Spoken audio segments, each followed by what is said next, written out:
নির্বাচনকে সামনে রেখে দেশের সার্বিক আইনশৃঙ্খলা পরিস্থিতি স্বাভাবিক ও নিয়ন্ত্রণে রাখতে গোয়েন্দা নজরদারি ও নিরাপত্তা ব্যবস্থা আরও জোরদার করা হবে বলে জানিয়েছেন স্বরাষ্ট্র উপদেষ্টা লেফটেন্যান্ট জেনারেল অবসরপ্রাপ্ত মোহাম্মদ জাহাঙ্গীর আলম চৌধুরী।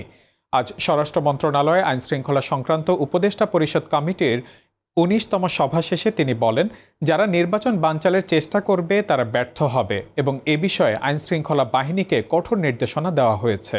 সভায় নির্বাচনকালীন নিরাপত্তা প্রস্তুতি, হাদি হত্যাকাণ্ডের অগ্রগতি, অপারেশন ডেভিল হান্ট ফেজ 2, অবৈধ অস্ত্র উদ্ধার, মাদক বিরোধী অভিযান ও সীমান্ত পরিস্থিতি পর্যালোচনা করা হয়। উপদেষ্টা জানান, রাস্তাঘাট বন্ধ করে জনদুর্ভোগ সৃষ্টি করলে তাৎক্ষণিক ব্যবস্থা নেওয়া হবে, কোনো ছাড় দেওয়া হবে না।